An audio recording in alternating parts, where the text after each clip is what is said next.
Tonight, we're going to be talking about wills and planning things for the eventuality. So protecting what's important. Where there's a will, there's a way. That's what we're going to talk about tonight.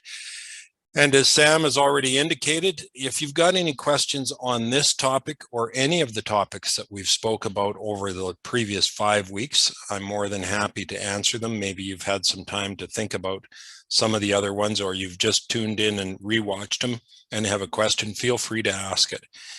We will be dealing with them at the end, and I will do my best to take my time as we're going through this. I have been accused of rushing a little bit in the past, and I don't want to do that. So I hope you find this informative. And as always, the first screen is my contact information. So this will appear at the very end of our session as well this evening. If you have any questions, comments, concerns, feel free to contact me there, either on my office phone or my cell phone, or you can email me as well. All right. So my role here tonight is just to help to educate you on some of these matters, and tonight it'll be on last wills and testaments. And I hope that, again, your time is valuable and we don't waste your time this evening.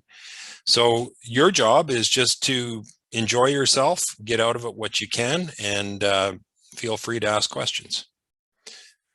So one of the things we find, and if you talk to your favorite lawyer, you're going to find the same issue, is that there's a real resistance by society as a whole to estate planning. And for any variety of reasons. These are kind of the top 5 of them, I guess. And the first one is, there is no personal benefit to an estate plan. If you're inclined to only think about me, there's nothing in it for you other than to make sure that your loved ones are cared for the way that you want to be. So you're not financially remunerated for any of it.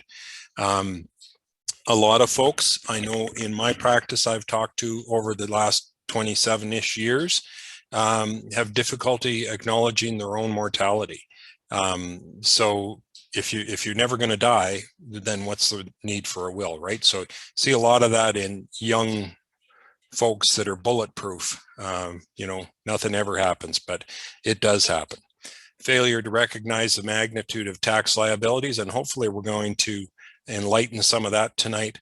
And they underestimate how large their estates will become, and lots of times they feel it's too late or too expensive. And I'm here to tell you, it is never too late to do the right thing. So tonight we're going to discuss wills, power of attorneys, executors, tax issues, survivors' needs, short and long-term planning. So the will can provide the security of knowing that your wishes are looked after in the eventuality of your death, because let's face it, we're all going to die. You call it what you want. Call it tipping over, call it croaking, call it passing away. The fact of the matter is you're going to be gone. And so possessions are one thing. If you want to make sure that your possessions go to the proper place and to the proper people. But more importantly, I would suggest to you is if you have guardianship of minor children or of some dependents, that's where it becomes extremely important that you do the right things. Management of your estate, that is to ensure that the right people get the right things and that you manage the tax liabilities as best you can. And what we're seeing a lot of these days as well is that a lot of charities are depending upon the inheritance from estates for their funding. So that becomes really important. And there's no right and wrong way. It's whatever your wishes are. So in this province, in the province of Alberta, it's suggested that you attend to a lawyer to have your will documented and executed. In the province of British Columbia, a notary public can also do it. In the province of Alberta, a notary public and a lawyer are the same, one and the same, I believe. I don't think there's any differentiation. So a will just tells people in charge of your assets how to distribute it. So it's about you and what you want to have happen. If you die without a will, the courts can step in, and if there's minor children and or disagreement between the survivors, the courts will step in. And as a rule, they hesitate to do that, and they don't like to make those kind of judgment calls, but when no one will do the right thing, they're forced to sometimes. You'll want to keep your will in a safe place. This is showing the freezer of your refrigerator. I've said that for 100 years now, that is the safest place in your home to keep it. If you have a fire, it will be safe in there, or safer in any event. I've always kept mine in the deep freeze. We simply seal it up when it comes home from the lawyer's office, and so that nobody's into it, put it in a Ziploc bag and bury it at the bottom, and just make sure somebody knows it's there. And then as we're going to mention a little later, dig it out every couple years, 3 to 5 years, and review it, because it's a living document. It's not something that you make when you're 21 years old and forget it. You got to review it because there are a number of factors that will cause things to change. So keep your will current, review your will as changes in life occur. So marriage certainly changes things. If you've gone from being single and you're now married, you've got, both parties have got a lot more responsibilities to themselves and to each other. Certainly the opposite of that is a divorce. It is every bit as important to update your will when you're contemplating divorce, or certainly when you've completed a divorce. I've heard many horror stories where they haven't been, and usually the lawyers are really good. That's one of the first things they'll usually do, is get you to change your will.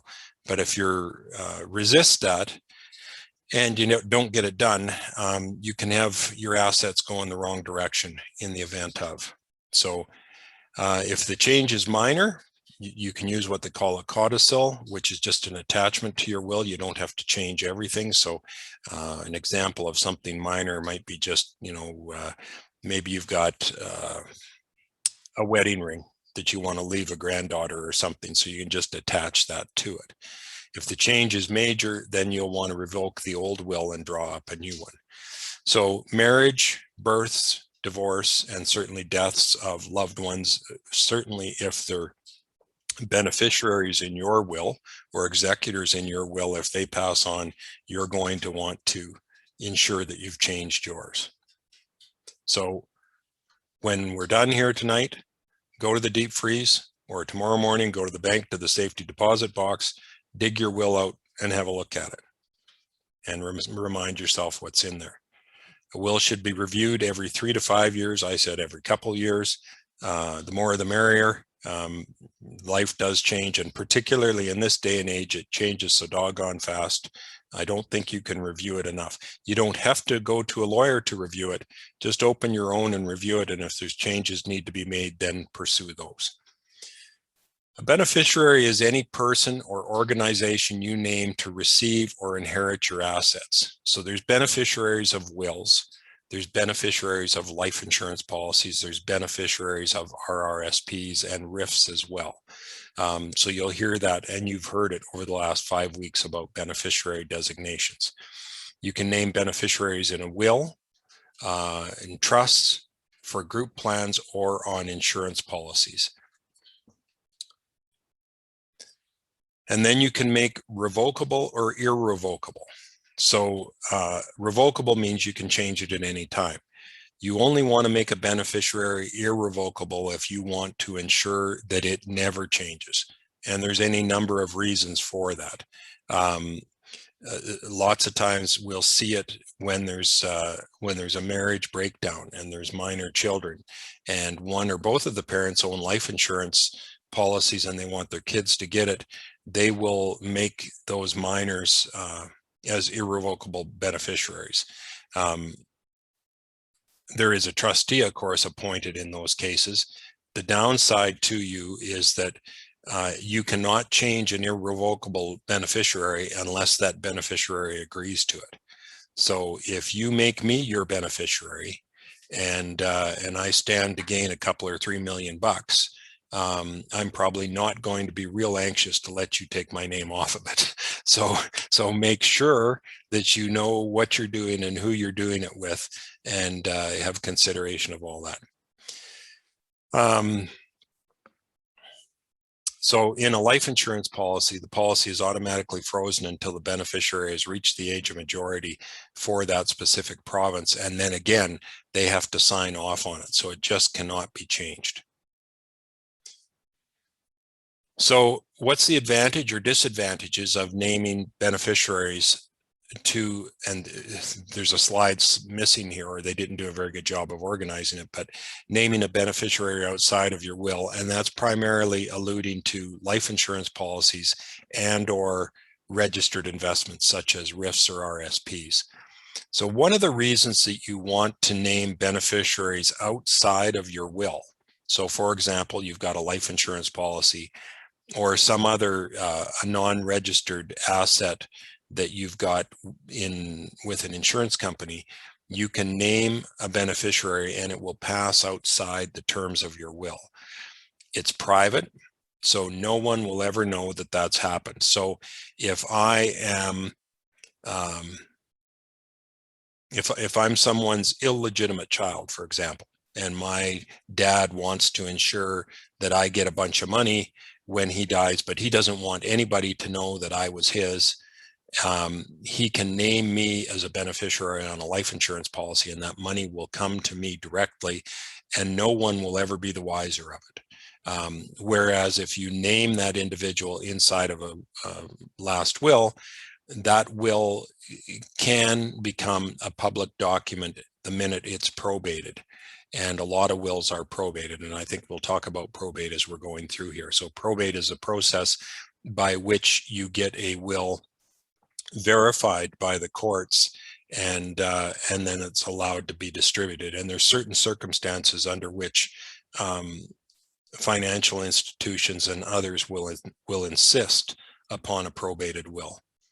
So naming beneficiaries outside, it's private. It'll make life easier for the spouse or partner because, again, something happens to the individual in a life insurance policy or a beneficiary arrangement with a RIF, the money will flow directly to the beneficiary.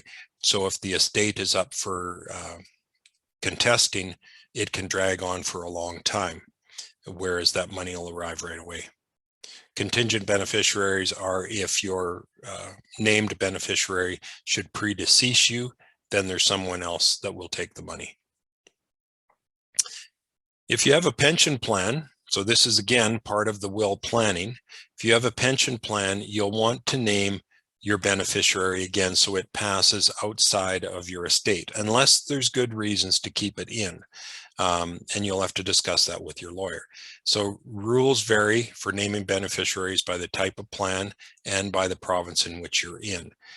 But as a rule, if you name your spouse, the assets in an RRSP or a RIF will pass to them tax exempt. So there'll be no tax payable. It'll roll to the spouse without any attracting any tax. And that's also the case with tax-free savings accounts. And in fact, with tax-free savings accounts, you want to name your beneficiary as the survivor or the successor holder as well, because that'll come across to them without affecting their TFSA room. So applicable pension legislation may give benefits to a member spouse before any other beneficiary designation. So that's again why you need to make sure that you understand who you're assigning for what beneficiary and that you're making your will within the confines of the law. You don't want to have that thing contested if you can help it. Marriage, separation, or a divorce, get some advice, but more often than not, change those beneficiaries as soon as that process begins to ensure that it goes where you want it to go. What's an executor?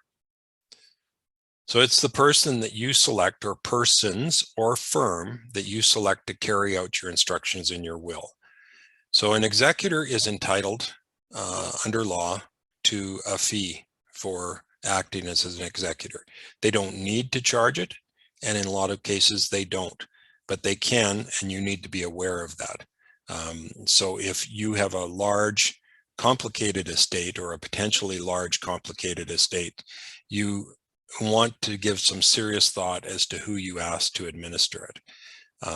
I know in some of the cases when I've presented these sessions before in person, I have acted as an executor myself twice, and in both cases they were for relatives, and things went very, very smooth. But I've worked with executors who haven't had the same benefit of the experience I've had, and it's been a nightmare for them. So if you're asking a friend to act as your executor, make sure you have things organized for them. Otherwise, I can just about guarantee you there isn't going to be very many fond memories of you once they're done completing your whole executorship. So being an executor is a big responsibility. Provision for executor, you make provisions for the executor to seek financial advice. You want to have someone who's willing to act, who hopefully has some good business sense and can understand, particularly if it's a complicated matter, can understand the lawyerese and the accountantese way of speaking so that they can make informed decisions, that they're trustworthy. Of course, that goes without saying, and you can appoint more than one. So in some families, we'll see, sometimes siblings, two kids in the family, sometimes they'll appoint both of them, sometimes they'll do one. Just remember, it's a big job, and you want to make it as easy as you can for everyone involved. If you've got 10 kids in your family and you appoint them all as executors, that means every decision requires 10 signatures. That becomes an absolute nightmare. So if you're appointing two people, some people have said, well, I want to appoint, two of my kids, and I'm going to appoint this one because, they have a certain personality trait and the other one has a different personality trait, and all they're doing is setting up a conflict. They think they're balancing it. Not necessarily the case. So again, give it some good solid thought. So there's two types of power of attorney. So that's the will process. When you go and visit with your lawyer, very likely they're going to ask you about your making up your last will and testament, as well as they're going to ask you about a power of attorney. And in this province, they're very likely going to ask you about a personal directive. In other provinces, they refer to them as power of attorney for property and power of attorney for personal care. They mean the same thing. So power of attorney in this province deals with property.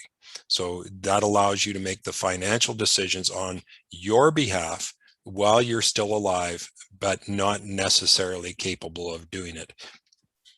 So if you've fallen on the ice and you've hit your head and you're unable to communicate for a number of weeks or months, and you can't think straight, if you have a power of attorney in place, that allows that individual to make financial decisions, and something as simple as paying your bills. If you don't have an automatic debit set out of your bank account and checks need to be mailed, that's not going to happen if you don't have a power of attorney. I had that happen to a client of mine once. Fortunately, the individual in the relationship recovered long enough to get a power of attorney in place before they relapsed, but it was to the point where we were going to have to start cashing in RSPs to be able to pay the heat bill. And yet there was cash in the bank account, but it was only in the individual's name. It wasn't a joint and last survivor. So some of these things can be overcome with joint and survivor rights. And if you haven't checked out all your bank accounts and your properties, you'll want to do that. That'll make life easier for you as well. So joint with rights or survivorship. That's a term you want to remember. Personal care, power of attorney, or a personal directive, that allows an individual or individuals to make decisions in regard to your personal care. So if you're on a respirator or you're on some sort of life-saving measure, heroic measures, and that's not what you wanted, then it's up to that individual to exercise their responsibility and do what you want to have done. This is a difficult position. It may not be the same person that does all of these things for you, but again, it's something you really need to make sure you've chosen the right individual for it. The power of attorney's role is complete at death. So both the power of attorney for property and the personal care or power of attorney for personal care ends at your death. So what do we need to make sure that we've got available for short-term needs in the event that I do croak? Well, there's going to be some taxes that are going to be payable. They may not be payable right off the get-go, but it depends at what point in the year you die and when your tax return is due. Tax returns must be filed, so the executor must do that. And so you need to be aware of what kind of taxes will be applicable upon your passing, and then take measures as best you can to minimize the taxes. Tax minimization on registered investments such as RSPs can be minimized sometimes using spousal RRSPs. So if you are in a taxable position and you have RSP carry forward room, then the executor may be able to make a spousal contribution on your behalf to minimize some of those taxes and ensure that your spouse actually receives their fair share of the estate. So immediate cash needs, you've always got some sort of funeral expenses, and depending on your estate, you may have some lawyer or executor fees. Probate, so I mentioned it earlier. Probate is a process where you petition the court to approve the last will. There is a cost associated with that. In this province, it's not huge as a rule. In other provinces, it can be quite costly. So you want to ensure that you're aware of what those fees and charges are. And the more you're able to keep out of your estate and so not probate, the less costly it will be if probate becomes an onerous charge in this province. At this point, it's not a huge cost. I'm not even going to guess. I think I know the amount of it, but it's not huge. You're going to want to talk to your lawyer about that. There may be mortgages that need to be discharged. There may be property rentals to gather. There may be credit cards and debt payments to ensure are looked after, and then special bequests. Like, for example, you may want to give me $50,000 when you die, just because I'm a nice guy, right? So my name is Edward Sinnott. Get it right. So anyway, no, don't do that. And then buy-sell agreements. There may be life insurance that needs to be funded, and certainly emergency funds. So these are all things that you need to consider when you're making up your will to ensure that those funds will be available so that you don't hamstring your executor and that you don't leave your survivors hamstrung or destitute either until things are settled. Liquid resources would be your cash assets, your checking and savings, your money market funds, GICs, savings bonds, and life insurance. So those are, again, resources that would be available to your executor. And if they're checkings and savings accounts, if you've set them up with joint and rights or survivorship, then your spouse or whoever is on that account with you will be able to access those things and make the payments, and everything will smoothly flow, and everybody will be better for it. In my particular case, my dad was the first to pass away, and my mother put me on her checking account with her, and so I was able to assist her as she got older and more frail with being able to pay her bills. And then when she did pass, we had rights of survivorship on the checking account, so I was able to ensure that all of her final expenses were paid without having to worry about anything else. So just something as simple as that. So funding long-term needs, and this is where you want to ensure that your beneficiary arrangements are correct on your pension plans. Ensure that it's going to the right place. If you don't have a spouse, but you do have dependent children, then you'll want to make sure that those beneficiaries are named correctly.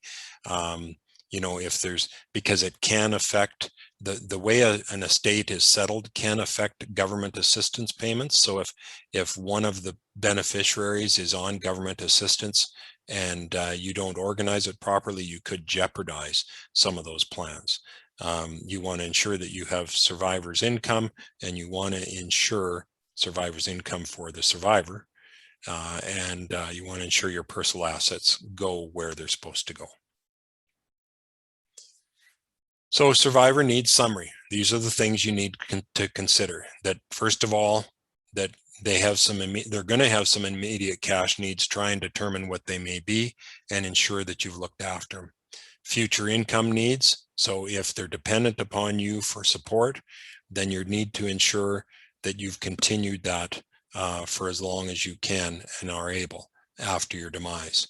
And then what funds you have available, and of course deal with any potential shortfalls and or surpluses when you've determined that. So shortfalls can be overcome with life insurance or possible liquidation of property if you have it, and surpluses, you may want to distribute that as the residue of the estate, or you may have a favorite charity or a number of charities that you want to give it to. Okay. So we did talk a little bit about insurance solutions earlier, or insurance, the matter. There is basically two kinds of life insurance. There's term and there's permanent. And then there's health insurance, which will help with those if you're unfortunate enough to suffer some health consequences before your passing, which will help you with your long-term care, critical illness, or possibly income replacement, which is disability insurance. So term insurance, will quite often see that, as you can see, the first thing often used to protect your mortgage. That's most often the insurance that's used to cover off mortgages.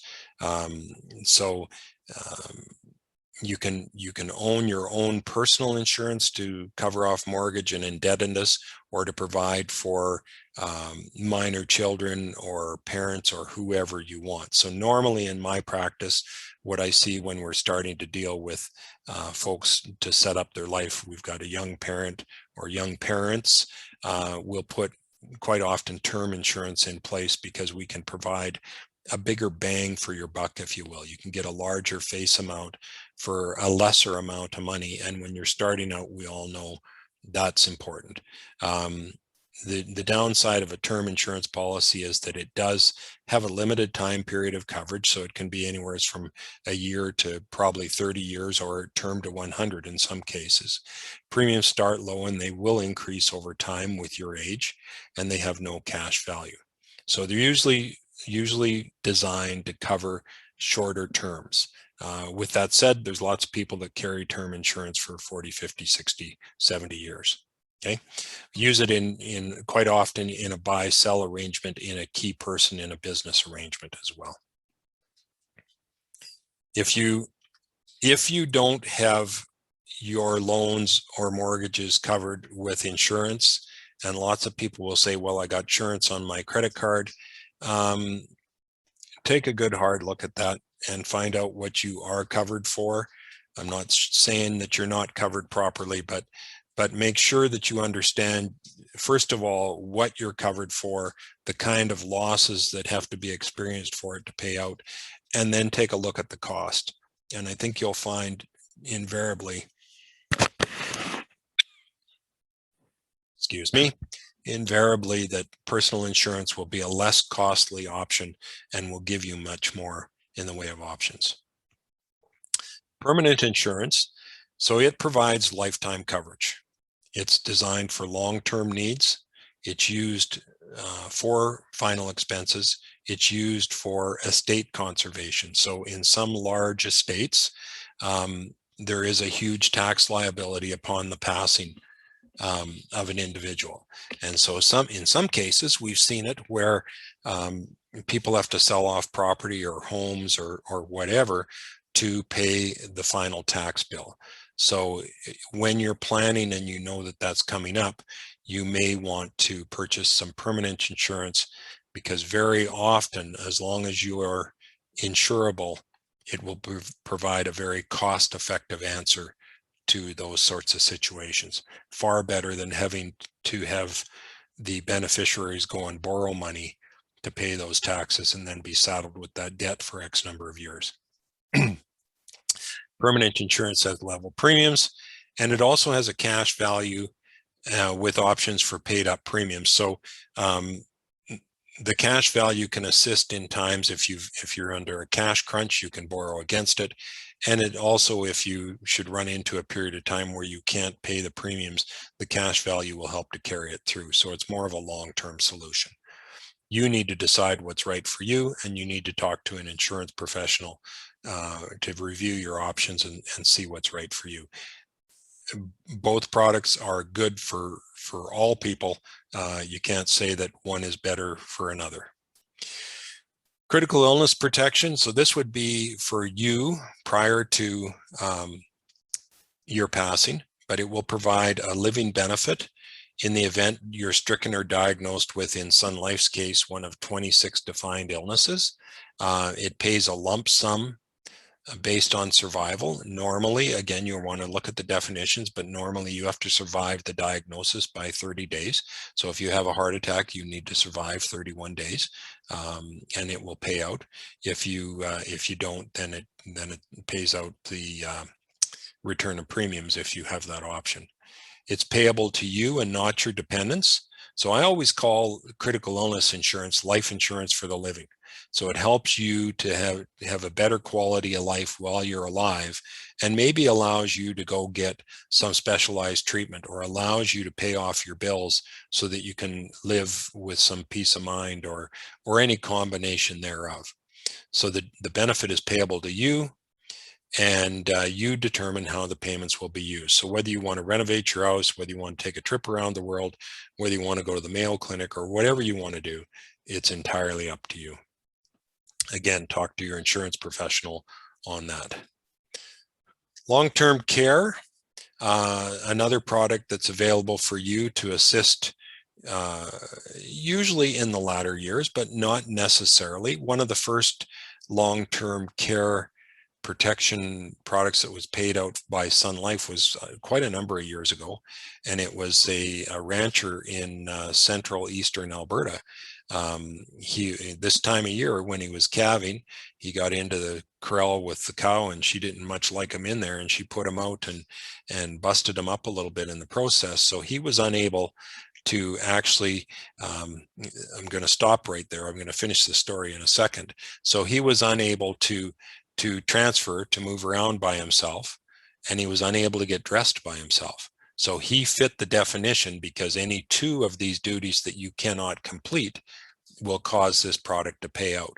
So in his case, because he had been busted up for those 8 weeks, he could not perform those two duties himself. So it paid him out. So the 6 definitions for the Sun Life product are bathing, toileting, continence, transferring, feeding, and dressing. So if you're unable, and your doctor makes the determination on these, if you're unable to complete any 2 of these duties of daily living, then you qualify to collect a benefit under this product. Again, talk to your insurance professional. Government has some disability plans as well. So normally it's suggested that you have approximately 60 to 70% of your pre-disability income covered, and that 60 to 70% would be roughly what you would realize if you were working after tax was taken off. So that's where that number comes in there. So CPP, Canada Pension Plan, has a disability benefit attached to it if you pay into CPP. If you're fortunate enough to have a group life and health plan, you're probably going to have some group disability, short and long term, likely. They will vary in benefit amounts. And again, that's where you're going to want to talk to either your HR person or your insurance professional, your favorite insurance agent, have them review the plan with you and make sure you understand what you got. Any and all of these can then be supplemented with individual insurance if the need arises. So like any kind of insurance, you need to purchase it before the event. If you've suffered a disability, you've fallen off the back of a truck and broke both your knees or something and aren't going to be able to work for a while, that's the wrong time to be calling looking to buy it, because you're not going to get it. Okay. Geez, look at that. We're moving right along, and I was talking slow today too. Today, we've looked at the importance of having a will, keeping your will current, creating powers of attorney, and those are just as important as your will. Taking into consideration the implication of taxes at your death and the short and long-term financial needs that will be created upon your demise. So like everything, we finish them all up. You want to make a plan, you want to plan for change, and then you want to reach your goals. So if you do nothing else, when you've done listening to me tonight and you sign off, I'd encourage you to go and take a look at your will tonight if you got it at home. Otherwise, tomorrow or whenever you're out downtown and you can get access to it, pull it up, familiarize yourself with it. I can't tell you the number of times that I've sat with people in my office and we've reviewed their will, and the first time they've looked at it is when they've brought it into me and I've opened it up, and invariably there's a surprise. Oh, I didn't know we had done that, or we should have changed this, or I thought we changed this. The good news is they were alive and could change it. The bad news would have been if they had not been. So that wraps it up for me for tonight. I want to thank you very much for your attention and your attendance.